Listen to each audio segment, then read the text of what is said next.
Well, thank you all for joining us for class number 1 in the series Maimonides. I'm really excited to learn with all of you and to really delve into the Rambam's thought, which is incredibly vast and deep, and I hope meaningful. But before we get to the Rambam himself, and over the course of the next number of weeks, what I'd really like to do is take a few selections of different pieces of the Rambam and many of his works, which we'll explore tonight, and study them together and think about what the Rambam is saying and think about the implications for today as well. The Rambam wrote his works hundreds and hundreds of years ago, but I do find that many of his thought is still so relevant today. But before we do that, I thought it appropriate to give a bit of a background to whom the Rambam was, because the Rambam was a giant of a man in all senses of the word. His life story is something worth studying in and of itself. You could spend a lifetime just studying the biography of the Rambam. We have all sorts of letters from the Rambam. There is some of it that we know more about, some we know less about.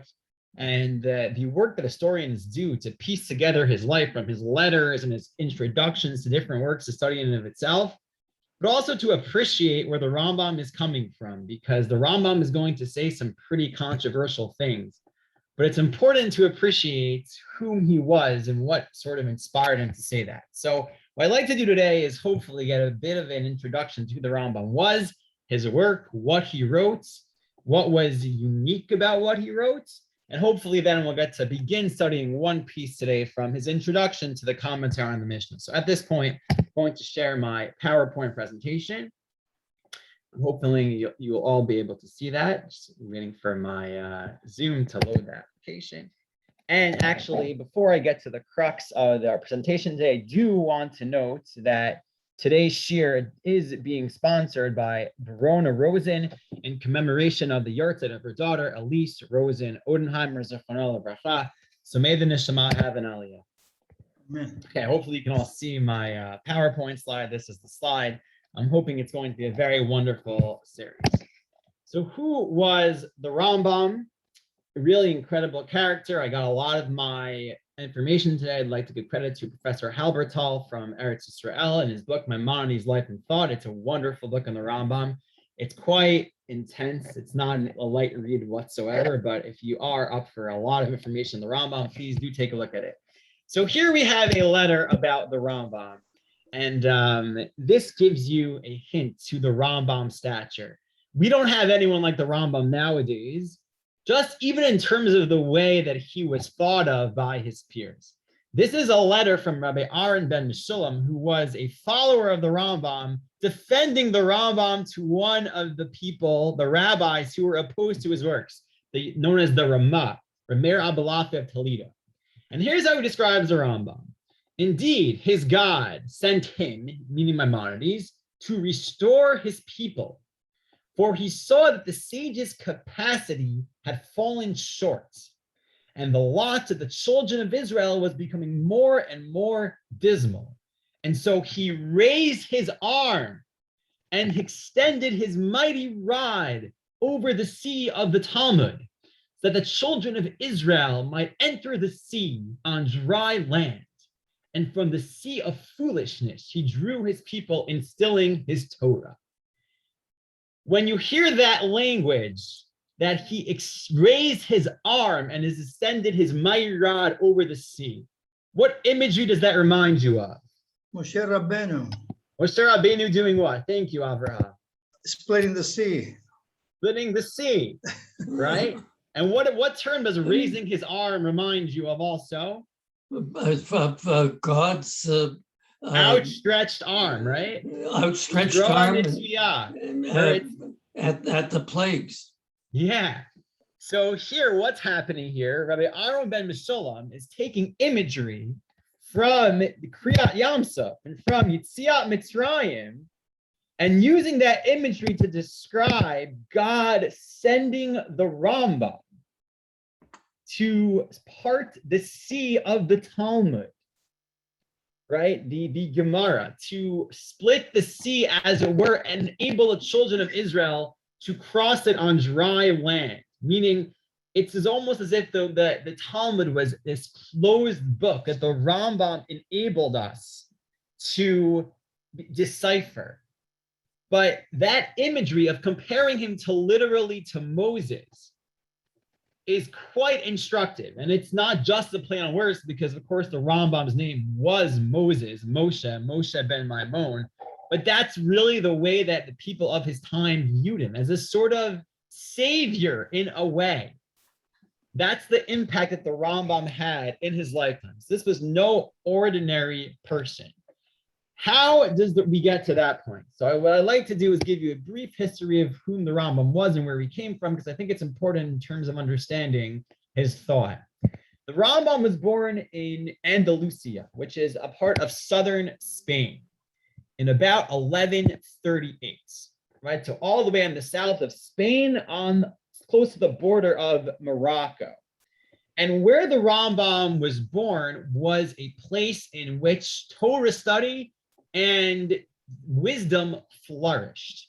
It was an incredibly active intellectual environment. He grew up in a place where there were many scholars in various, Jewish scholars in various disciplines. We had famous poets such as Shmuel HaNagid, Rabbi Yehuda HaLevi, Avraham ibn Ezra, whom you may have heard from other contexts as well. Philosophers, Rabbi ibn Bachaya ibn Pekuda, who wrote Chovot HaLevavot, Duties of the Heart, which is a philosophical work. Also, again, Yehuda HaLevi, who wrote the Kuzari, which is a very influential work. And there were also many great Torah scholars in Jewish law. The Rif, Rabbi Yitzhak Alfasi, who originally lived in Fez, Morocco, immigrated to Spain and founded a yeshiva in Andalusia. And the Rambam saw himself as a disciple of the Rif, and his student, the Ri ibn Migash, the Rav Yosef Halevi ibn Migash, who was the successor to the Rif and the yeshiva and the teacher of Maimon. So what's important to note is the Rambam grows up in this place of incredible scholarship and intellectual inquiry. That's the environment he was raised in as a child.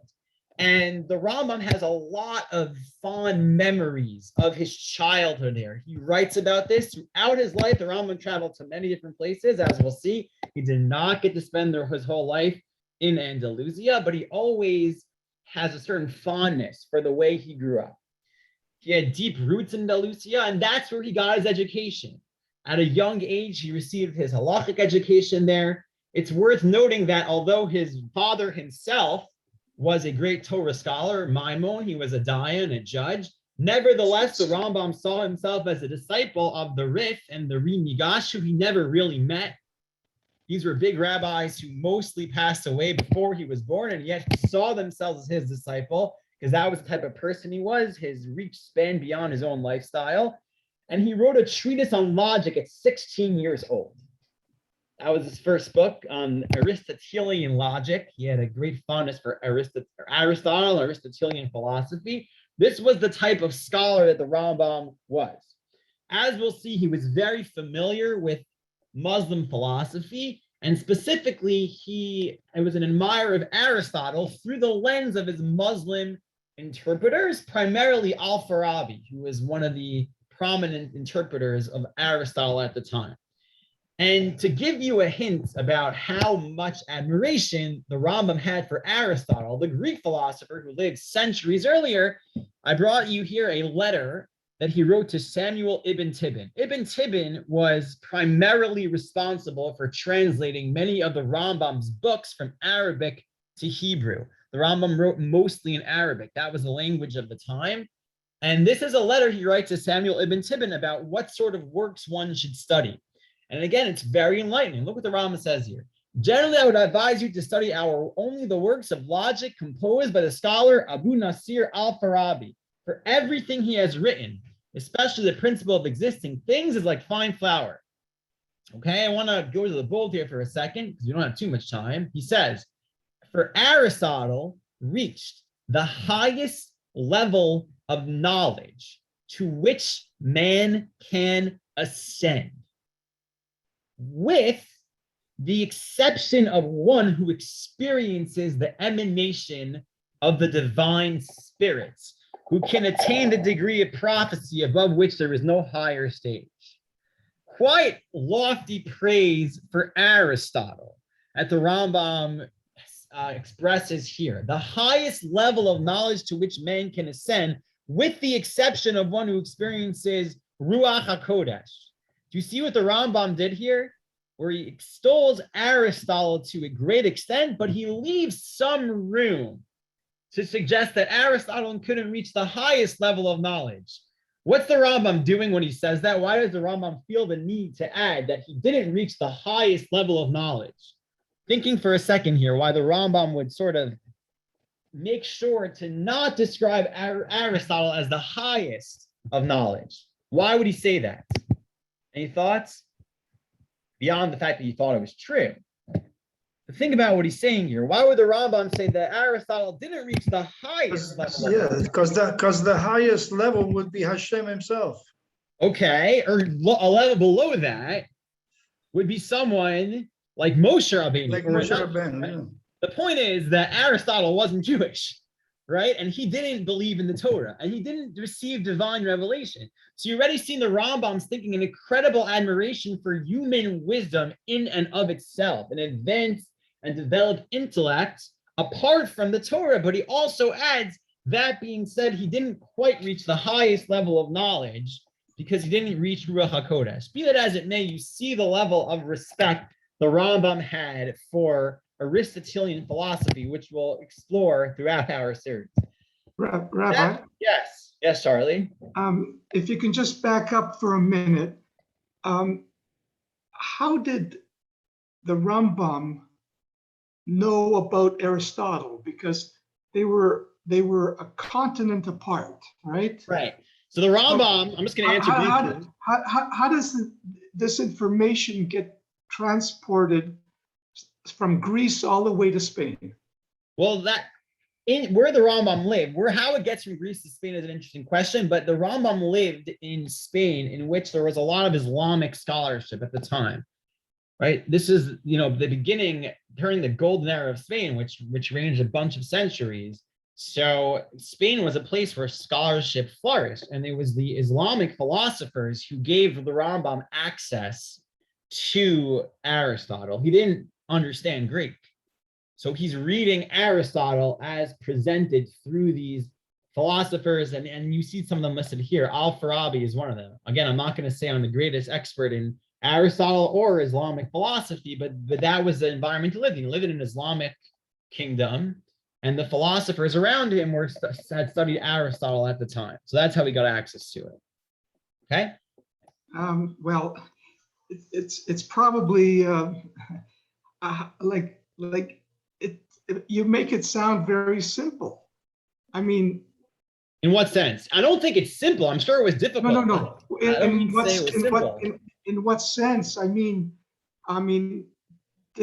was it just verbal communication that they discussed? They studied the words. Or was it written? Was what Aristotle wrote? They read? I mean, and how did the information flow? They didn't live at the same time. No, I think, Charlie, again, I don't want to spend too much time on this, but on a very basic answer is that evidently there were Arabic philosophers who were able to access Aristotle's wisdom and wrote interpretations of his work in Arabic. And that's what the Rambam studied. Rabbi? The best answer I have for you now. Rabbi, I don't want to spend too much time on this introduction. Rabbi, Okay, I'll take one quick question, Andrew. One quick Rabbi, question. Yeah. excuse me, what may help Charlie is that era was a time of enlightenment among the Islamic community. Yeah. And Rambam grew up in an Islamic culture, just like the United States is the superpower today. It was the golden age of Islam. Islam itself borrowed from many other cultures in terms of science and mathematics and philosophy. And those works were translated into the language of the time. And he was, just as he received a traditional Jewish education, he also had a secular education as well. Yes, exactly. It was a place, as I said, of great intellectual scholarship at the time. And the Rambam loved growing up there. He writes about this his whole life. Nevertheless, the Rambam did not get to stay there. He did not get to stay there because the province of Andalusia was taken over by a radical Islamic movement who conquered the area, and the Jews had to flee.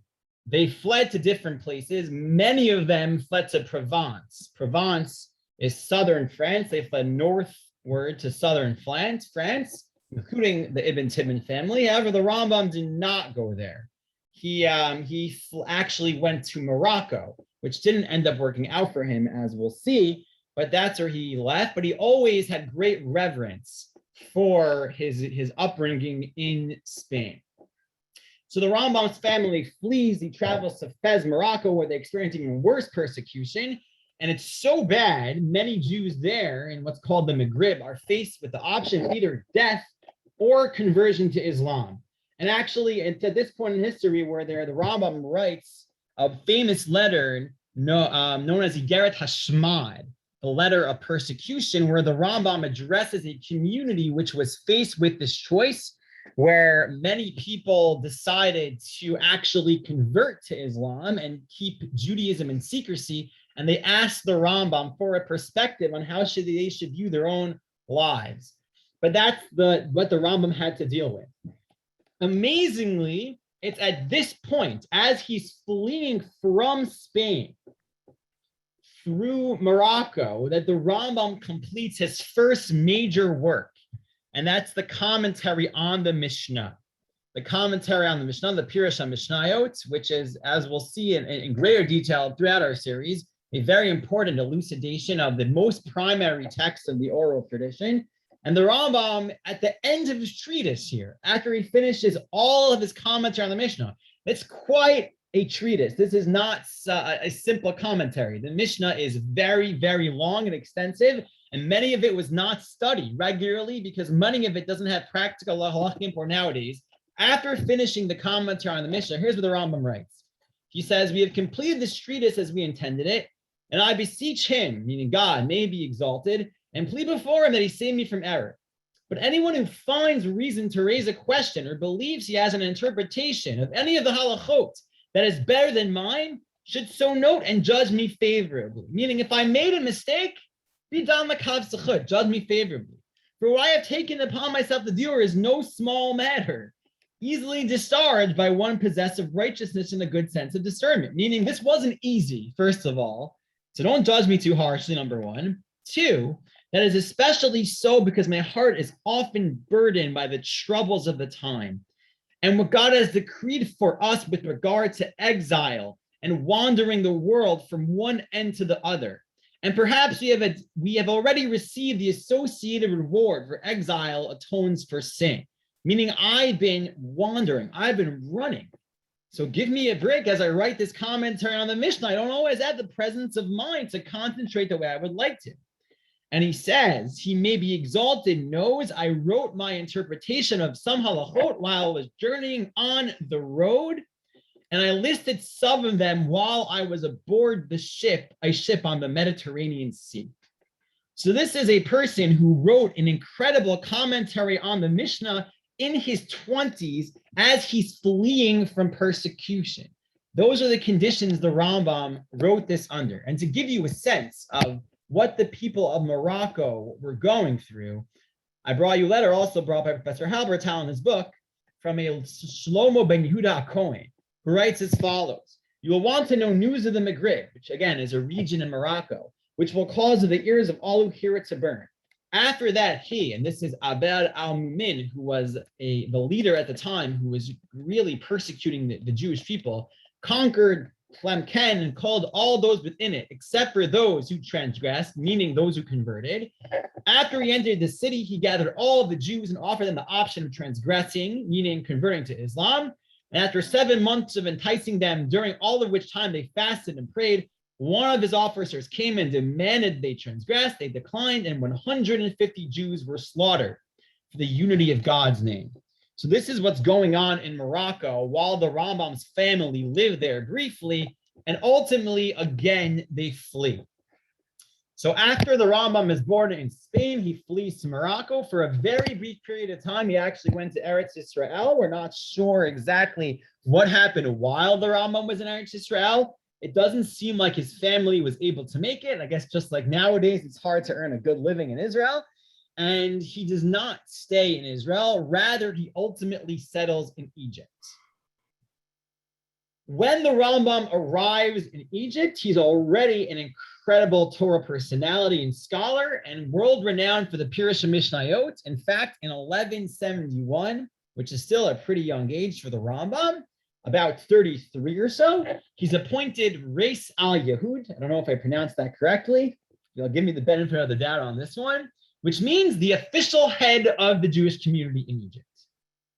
The head of all the Jews. Right, which that means the government approved of him and the Jewish community, and he was immediately a great halachic authority, which gave him the ability to make some really important halachic decisions. I find this one very interesting. This is a responsa from the Rambam that he wrote while in Egypt, where he writes as follows. He writes about canceling chazarat hashatz, meaning we know that when we pray Shemona Esrei, there's two parts to Shemona Esrei. There's a silent Shemona Esrei, the silent Amidah, which we all recite silently. And afterward, there's the Chazan's repetition, right? Where everybody's supposed to sit quietly and listen while the Chazan repeats the Shemona Esrei. Well, as you know, sometimes it could be in certain shuls, not everyone is prepared to maintain appropriate decorum during the Chazan's repetition. Unless you think this is a new problem, it was a problem 850 years ago or so in Egypt as well. Writes the Rambam, what compels me to do this, i.e. to cancel Chazarat Hashatz, is that all the people at the time of the prayer of the cantor not watch what he says, but speak with each other and go out. And he blesses a blessing for almost no reason since it is not heard. And anyone who is not knowledgeable when he sees wise disciples and others talking and conversing and behaving as one who does not pray during the prayer of the cantor, he does the same. And it is determined in the hearts of all people that one can only pray silently. So people got the impression that Chazarat Hashatz isn't so important. So the Rambam said, we're going to do away with it. So during the weekdays, the Rambam made a takana, an enactment that there would only be one Shemona Esrei. This is what we call Heichli Kedusha, right? Where everybody starts from Esrei with the Chazan, and then they say the first two blessings together. They recite Kedusha and finish the Shemona Esrei silently. And the Rambam made the takana that only on Shabbat and on Yom Tov did they have the Chazarat Hashatz.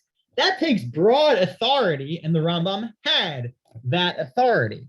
Nevertheless, it wasn't simple for a rabbi of the Rambam stature either, lest you think that the great rabbis never have to deal with any politics. The Rambam dealt with plenty of politics because when he got to Egypt, there was already a head of the Jewish community who wasn't so happy that the Rambam became the head of the Jewish community, and they had a rivalry throughout their lives. His name was Sar Shalom Alevi. He became the Reis al Yehud again. The Rambam was very opposed to some of his enactments, such as receiving certain tax breaks that the Rambam thought was illegitimate.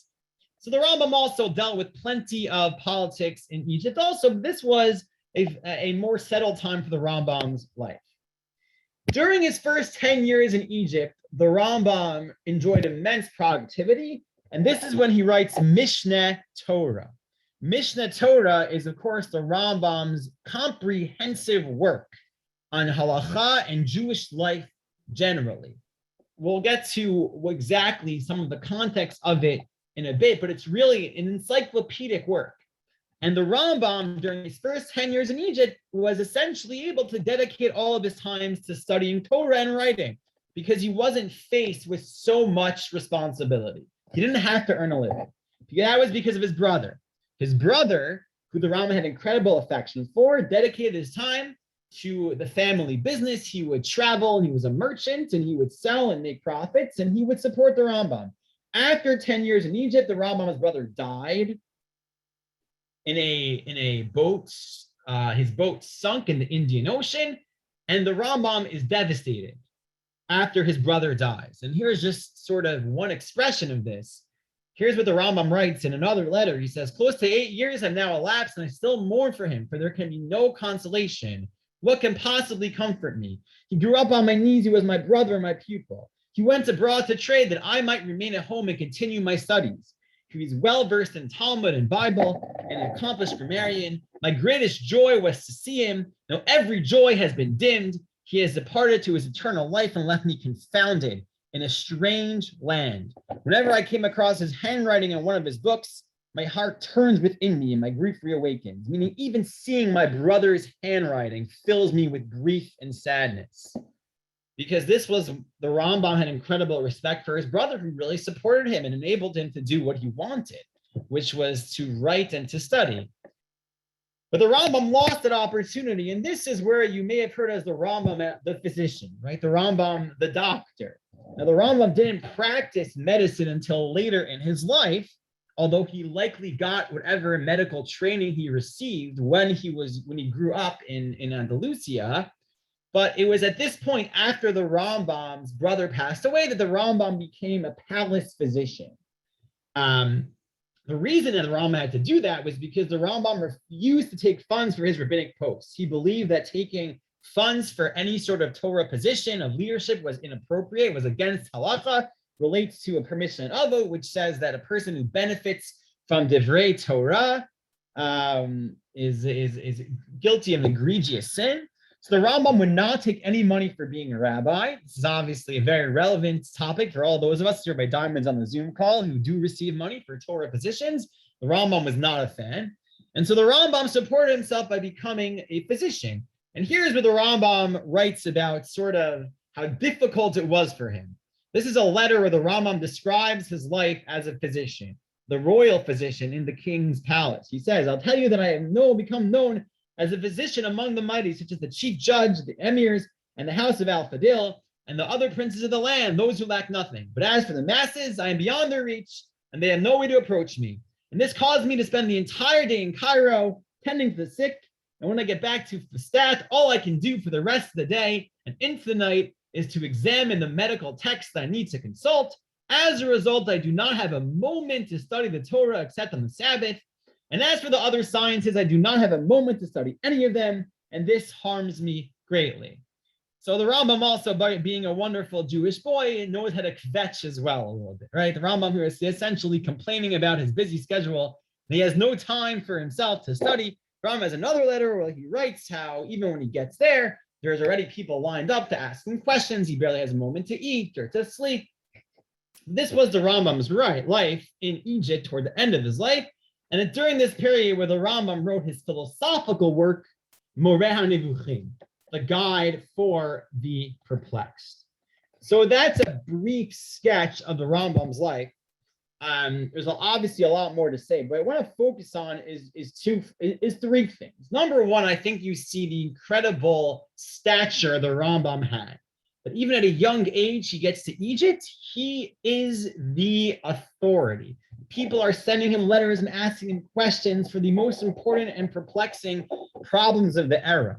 Number two is that the Rambam lived in a world of turmoil because of persecution, of turmoil because what the Rambam believed to be a lack of scholarship generally, that people had lost the capability to access the halachic texts, and therefore they needed guidance, which is what caused the Rambam to write a lot of what he wrote. In general, a time of great intellectual speculation and also questioning. The Rambam sees himself as an essential figure to deal with the incredible problems of his generation, which is what inspires him to write many of his works. And I want to just briefly outline a few of the Rambam's works that we're going to study together. The first is the commentary to the Mishnah. As we mentioned before, it's called Kitib as-Siraj, the Book of the Lantern. And again, it's an explanation and elucidation of the 6 books of the Mishnah. I just want you to realize what this means. For those who may not be familiar, the Mishnah is the most primary source of our oral tradition. We have the Tanakh that's written now, Torah Nevi'im and Ktuvim. And for centuries, as the Rambam elaborates in his commentary to the Mishnah, the interpretation of how to actually implement it. Things such as the Torah writes about the Daled Minim, the 4 species. But what are the 4 species? What exactly is the pre-Eitz Hadar, the precious fruit? How big is the fruit? What sorts of blemishes make it invalid? All of those details comprise the Mishnah. But the Mishnah is incredibly vast. There's 63 tractates. That's a lot. These are not simple volumes. If you learn Mishnah, there's a lot of detail there. And number one. Number two, classically, Mishnah wasn't studied as a discipline. People would study the Talmud to arrive at certain conclusions. But number one, Mishnayot were not studied in their own right generally. Number two, many Mishnayot deal with topics for which there was no Babylonian Talmud. Topics such as the laws of ritual impurity as Taharot. Topics such as the laws of Eretz Israel and the agricultural mitzvot. Now it's the Shemitah year, right? Now, there is no Talmud Bavli on the Shemitah year. There's a Jerusalem Talmud, which is a lot more sparse, where there are a lot less detail. But the Rambam undertook the effort to write a commentary on those Mishnayot as well, even though they were much less relevant, which set the stage for his writing the Mishnah Torah, which encompasses all of Jewish law, whether it applied in his time or only in the time of the temple. That's the first of the Rambam's works to focus on. The second, which is less prominent but still important, was the Sefer HaMitzvot. The Sefer HaMitzvot is an elucidation of the 613 mitzvot of the Torah, where the Rambam, sort of as a precursor for his Mishnah Torah, wrote, and it described, based on the Torah and Chazal, what the 613 mitzvot were. And he counts them out. And he has a lot of principles to determine what goes in the list and what does not go in the list. It's worth studying that in and of itself in terms of the way the Rambam categorizes Torah law.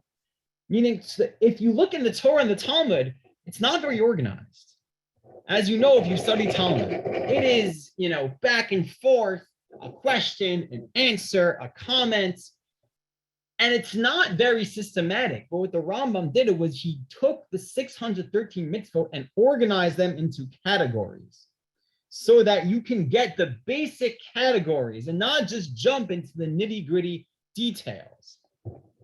And in the Sefer HaMitzvot, he has a lot of important opinions about what constitutes biblical law, what constitutes rabbinic law, what is the nature of the different things the rabbis learn out from the Torah, what goes in, what goes out.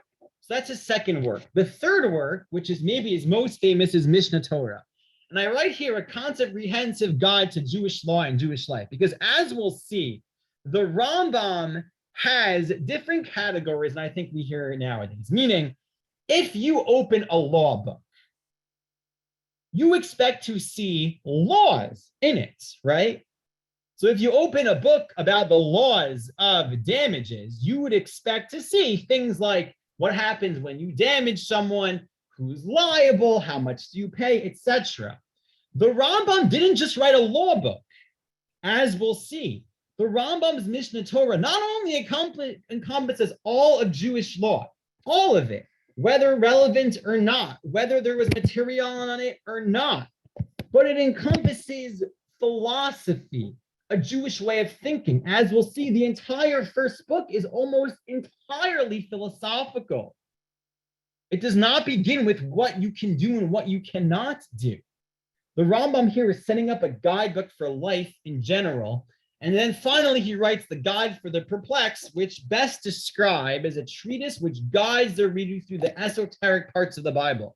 Those parts of the Torah which are hard to understand, like Bereshit and the description of existence of God and miracles, things of this nature, which the Rambam felt needed to be treated such that someone with a certain philosophical perspective could then interpret the Torah.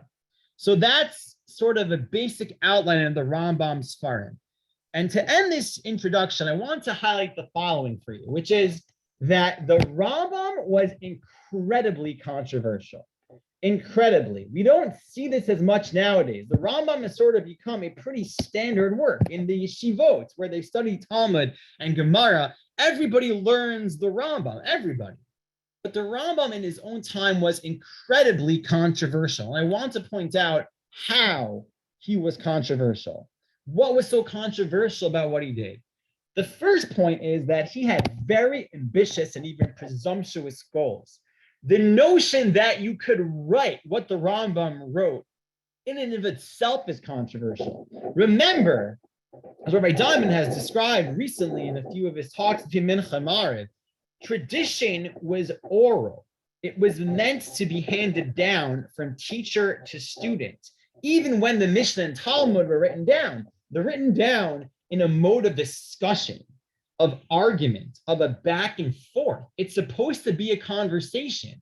The Rambam decided that that wasn't going to do it anymore. And he writes this. He says, people don't know what to do. They can't read the Talmud. They don't know the conclusions. They get confused between question and answer. Again, there was no art scroll back then, right? And not only that, the Rambam wasn't even familiar with Rashi. If you've ever tried to read the Talmud before without a commentary, it's almost impossible. You can barely decipher any of it. So what the Rambam did was say, I am going to take everything from the Talmud and make it accessible to anyone, that any Jew should be able to open up my book and know exactly how to live. And here's what the Rambam described. He says, generally speaking, I authored this work that the reader won't need any other composition in the world for any law among the laws of Israel. The Rambam says, read Mishneh Torah. You don't need a Gemara. You don't need a Mishnah. You don't need Geonim. Read my book and you will know what to do. Rather, this composition will gather the entirety of the oral tradition with the decrees, customs, and edicts which were issued from the days of Moshe, our teacher, until the composition of the Talmud, and as the Gaon explained to us, their composition after the Talmud. Therefore, I've called this composition the companion of Torah. That's how I translate Mishneh Torah. For a person should read the written Torah first, and afterwards read theirs. So think about that. For centuries, in order to learn Torah, you needed to look at the Mishnah and the Gemara and the Tosefta, and you needed a teacher, and then you needed to look at this Gaon and that rabbi and this rabbi, and then ultimately you arrive at the bottom line. And you know what the Rambam says? I'll make it easier for you. You don't need any of that. Just look at my book. What do you think the reaction to such a work would be? Who do you think you are? Yes. Who do you think you are? Like, who gave you the right to write such a book? You think you just know everything so succinctly that you can write a book like this? And that's what the Ravid says, the Ravid of Avram ibn David. It's worth noting something, which is that the Rambam writes as if the generation is lost without him. And people looked at it that way. But the Rambam isn't really aware of what's going on in northern France. If you know Jewish history, you know that during the Rambam's time, it's not as if there were no other Torah scholars in the world. Rashi was a little before the Rambam. Rashi's grandchildren, the Tosafists, made incredible advancements in making the Talmud more accessible, as did Rashi and the Rashban. And the Ramban is slightly after the Rambam. There were other scholars at the time, including the Ravid, Rabbi Avram ibn David, who's in Provence. And the Rambam sort of ignores all that and says, no, I need to write the ultimate halachic treatise. And here's what the Ravid says. And what the Ravid, Rabbi Avram ibn David, did was throughout the Rambam say, well, I disagree, right? I know you tried to summarize all of Jewish law and living, but I think you're wrong. So here he writes as follows. He attempted to improve, but he didn't improve. I mean, the Rambam thinks he's doing us all a favor, but he's not. For he abandoned the path of all the authors before him. For they brought proofs to their words and wrote the matter in the name of those who said them. Meaning, until the Rambam, we didn't just write, this is what you do. We're used to that. We're used to, you have a question, take out a book, you look it up, and the bottom line, that's what I want to know. I want to know the bottom line. Until the Rambam, no one wrote books like that. You wrote, well, it says this in the Talmud, and this rabbi says this, but this rabbi is wrong because it says that in the Talmud, and this is why I think he's wrong, and here's my proof, and therefore you should do X, Y, and Z. But the Rambam skips all of that. There's no questions. There's barely any. There is some, but not much questions or answers or proofs or even quotations of sources. He just tells you what to do. The Ravid says, and that was very helpful because sometimes I might agree with you, Rambam, and sometimes I disagree with you. But now that you didn't write any of your sources or any of your proofs, I don't know what to do. Maybe he's rejecting an opinion that I agree with. What should I do if I disagree? And he writes at the end here, take a look at the bold. Why should I rely on his choice if it appears incorrect in my eyes? And I don't know whether his disputant is appropriate to argue upon or not. This is only because of an extra spirit, quote unquote, within him, a ruach acheret. And the Ravid many times has very vociferous disagreements with the Rambam. So number one, the Rambam is controversial because he's very presumptuous in writing the works that he did. It wasn't a simple matter whatsoever to do what the Rambam did, but he did it. Number two, the Rambam isn't afraid to challenge the authority. The Rambam lived in a time after the Geonim. So after the end of the Talmudic period, where the Talmud Bavli and Rishami were edited and finished, there was a period of rabbis in Babylon called the Geonim, who were generally the Torah leaders. They were the ones who made all the customs and edicts, mostly Sephardic rabbis, and they were seen as the sort of the heirs to the throne of Torah. And the Rambam was not shy about disagreeing with them. In fact, he writes here in one of his letters that people found sort of inconsistencies between what he wrote in the Mishnah and what he wrote in Sefer HaMitzvot, or in his Mishnah Torah. And the Rambam says, I'll tell you why. When I wrote my commentary on the Mishnah, I followed the opinion of the Geonim. And later I decided they were wrong. And I changed my mind. And I abandoned the Geonim. And therefore, what you see in Mishnah Torah, which is a later work, is correct. Now, needless to say, when you challenge the authority of the time, you're going to get a lot of pushback. The Geonim were not very happy with the Rambam for this reason. They had many interesting disputes, one of which, for example, was whether a person could sail on a boat on Shabbat. In certain circumstances, they had to worry about Chum being outside the city, 2,000 Amot, and the Rambam was not afraid to challenge the authority of the Geonim on many issues. And then finally, and maybe most importantly, was the Rambam's embrace of knowledge outside the realm of traditional Judaism, specifically that of Aristotle.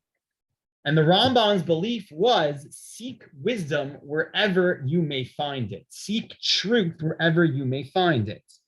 But many of his very important fundamental principles, both in philosophy, are not primarily based on Jewish sources.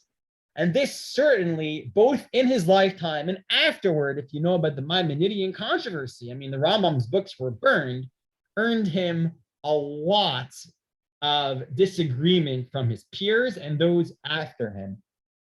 And I'm just going to give you an example now. Think about this. If you were to write a law book, you're writing a book of Jewish law, what are you going to start with, right? Think about it. You want to write a book about halacha, how to keep the law, how to keep the Torah, how to keep mitzvot. What are you going to write about first? You might think of different answers, right? Maybe you'll write about Shabbat. That seems like it's pretty important. Maybe you'll write about, I don't know, how you wake up in the morning. That's what the Shulchan Aruch does. The very first chapter of Shulchan Aruch is about what a person should do when they wake up in the morning. Seems very logical. It writes about when you should wake up and mitkaber kari, wake up with the strength. This is the Rambam's first halacha. The foundation of foundations and firmest pillar of all wisdom is to know that there is a first being, that he caused all beings to be, and that all beings from heaven and earth and from between them could not be save for the truth of his own being. There is no halacha in that statement. It is a statement of belief. The belief in a first cause, a cause of all existence. And the Rambam in the following halachot continues to sort of extrapolate upon this philosophic principle, how that without this first cause, nothing else would have come into existence. But the first cause is independent of all other existence. And he concludes this first philosophic principle by saying that this being is the God of the universe, Lord of the whole earth, who guides the sphere with an infinite force, a force of perpetual motion. And he brings a proof. For the sphere revolves continuously, which would be impossible without someone causing it to revolve. And it is he, blessed be he, who causes it to revolve without hand and without body. What the Rambam is writing for here is what? The Rambam is writing for you a philosophical proof for the existence of a first cause. And the Rambam attributes this to the mitzvah of Anochi Hashem Elokecha. I am Hashem, the Lord, your God. Now, I want to make two comments about this, right? Consider this. You read the first of the Aseret HaDibrot. Anochi Hashem Elokecha. I am Hashem, your God.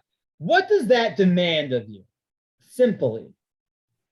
What does it demand of you when it says, I am the Lord, your God? What do I need to do? On a simple level, just reading the words.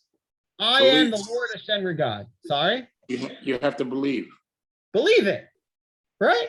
Believe it. Meaning you have to believe it. in God. The Rambam is not suffice with that. The Rambam felt that you have to know all of this. You don't just have to believe in God, quote unquote, that you have to understand the notion that there is a first cause without whom there could be no existence, who's independent of all existence, and you should even understand the proof for the existence of such a being.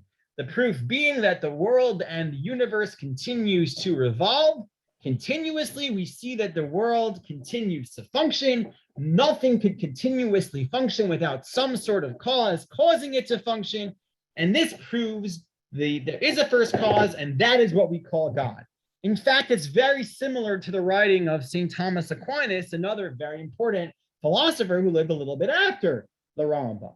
But again, without getting too much into that, which we'll hopefully study later in our course together, this is the way the Rambam opens up his halachic work, not with how you do Netilat Yadayim, not with how you keep Shabbat, not with how to pray, but with a philosophical description and proof of what it means that there is a God in the world. So that is quite controversial. And it's for Rabbi, I'm just thinking, isn't that the way Bereshit starts? Okay, this is a good point. I mean, so he has a Torah already. Right. This is a good point. But it certainly wasn't typical. And again, that philosophical proof is not from any Torah source. Right. From Aristotle. And that's how the Rambam begins his halacha book. So what I'm trying to explain to you is it's not, often we have the conception that, what's controversial about the Rambam is the Guide for the Perplexed. That's a philosophy work. And the other stuff is sort of legal. It's not true. Every single work that the Rambam wrote is highly philosophical. You cannot read anything the Rambam wrote, whether the book of Mitzvot, the commentary on the Mishnah, any of that, without being exposed to sophisticated philosophy. And what I want to sort of think about with you is why that is, and that the Rambam didn't separate the two. He didn't say that, he didn't view philosophy as extracurricular, something that's just supported. He viewed it as essential. And that's sort of what I want to, that's the world of the Rambam. So we have a few minutes left. I don't want to go over time, unless anyone has any questions. But if with the remaining time after a few questions, I'd like to begin studying one paragraph at the beginning of the Rambam's Hakdam to Parish Mishnah. Yes, Charlie. Yes, and then Paul. Rabbi, the Rambam used the word revolve, right? Okay. Now, did he actually mean the earth revolving? He says misovev. I think so. Yeah, the Galgal spins. Now, the Rambam had a different view of sort of the planets than we did. He got all the science essentially from Aristotelian knowledge. So he viewed the universe as sort of comprised of these spheres that were all sort of attached together, which is not how we view the world, but he did see the spheres as things that revolve. It's a continuous perpetual motion. I sort of, I don't really remember, but Galileo, did he bring that idea to be? Galileo? That the world revolves? Yeah, I think because the Rambam also believed it. Galileo, I believe, lived in the 1100s, right? If I remember correctly. No, he lived later, Charlie, much later. Yeah, I thought so also. I think he's after the Rambam, but Yeah, it's apparently the Rambam also Three believed that the 3 to world, 4 centuries later. the Rambam also believed in the world's spherical motion. Yes. So how did he come to that conclusion? Again, all of his knowledge is from Aristotelian metaphysics. He's not getting it from his own sources. So to answer that better, you'd have to take a course in, Aristotelian metaphysics. But that's the best answer I can give you. Yeah, Paul, do you want to ask Rabbi? something? You and he used the word correct a lot and proof a lot. I can understand why the other scholars of the day would be very upset, because the use of the word correct, you referred to that. He said in that first slide you put up that he was correct, meaning everybody else was wrong. Well, that's what he felt. Well, but that that makes a big ego today. Yeah. I just looked up Galileo. I could see why it's certainly true that many people saw him as having that big ego, and that's sort of the pushback that he gets, but he felt that it was necessary. He felt if it wasn't him, no one else could do the project that he wanted to undertake. But I'm with you on that. And we'll see. Well, I'm hoping to study all of this in greater detail, sort of the drawbacks of belief predicated upon this philosophical speculation. There certainly are drawbacks to it, but this is the worldview the Rambam came from. Rabbi, I just looked up Rabbi. Galileo, and it says he was born in 1564. So Okay, you know what? I want to later just, if you don't mind, I'll take questions a little bit after. I want to just get to one more, at least begin studying the Rambam's actual text, and I'm happy to take questions afterward also. Okay. I want to just share one. I'm just looking here for a second. I want to share one text of the Rambam briefly with you to at least sort of pique your interest, and then we'll pick up with it next week. I'm just having trouble finding it, which is a bit perplexing. Just 1 second. Here we go. well, it's called the Guide to the Perplexed, Rabbi. What? That's why it's called Guide to the Perplexed. So I'm just gonna skip. We'll get to what he's commenting on later, but I just want to read this first paragraph with you. There, the Rambam is writing in his introduction to the Mishnah. Sorry if it's a little bit hard to see. I'm gonna get rid of that clipboard. I'll zoom in a little bit and just read here what he writes. What the Rambam is going to describe is the purpose of everything. The purpose of everything that was created, and ultimately the purpose of mankind itself. Pretty weighty topic, if you ask me, that is quite presumptuous to take on, but the Rambam believed that it was important. So here he writes, I'll read the English translation here. Know that the ancients investigated a great investigation, in that they were given wisdom and proper thought. Note, the ancients here are not Chazal. The ancients are the Greek philosophers. Until it became established for them that everything that exists perforce requires a purpose for which has its existence. Everything has an end to it. Now, this is an Aristotelian idea, although one could argue that when the Torah says at the beginning of creation, Vayar Elokim ki tov, Vayar Elokim ki tov, that God saw that it was good, he's also indicating that everything serves a particular purpose. But that's the Rambam's argument here. As it is not for an empty thing that what exists exists. Everything has a purpose. And when this general rule became established for them, they began to discern all of what exists, to know the purpose of all the species in existence.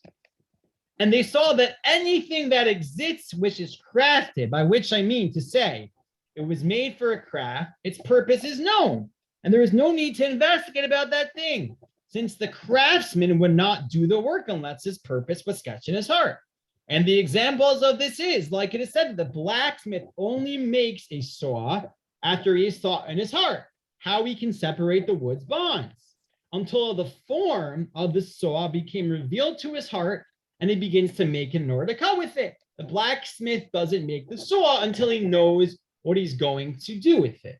And so we know that the intention of the saw is to raise it to the wood, and the intention of the axe is to chop with it, and the intention of the needle is to connect one garment with another garment, and so too with all things that exist.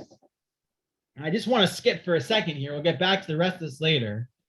But here's what he writes, and as he writes as follows. And therefore, and he goes, with Shlomo Malbim, I want to share the following with you. With regards, and he goes through all those different things here. I'm going to get to the following line. And it is, and regarding everything that you find from the animals and the plants that does not have a use for nourishment. Oh, excuse me, I skipped a second. Here we go. However, in general, one should know that all of what exists under the sphere of the moon came into existence only for man. That's the Rambam's perspective here. Everything that was created was for humanity. This is his anthropocentric perspective. And he says, all of the animals, everything, whether you know its purpose for man or you don't know its purpose for man, was created for the purpose of human utilization. So next week we'll learn how the Rambam defends that, and then ultimately what the Rambam believes is the purpose of humanity itself. What the end of our activity, all of our activity, everything we do should be focused towards. And I think that you'll find his perspective quite thought-provoking. And I don't know if everyone's going to agree with it. So please, God, we'll pick up with that next week. I hope that will be interesting.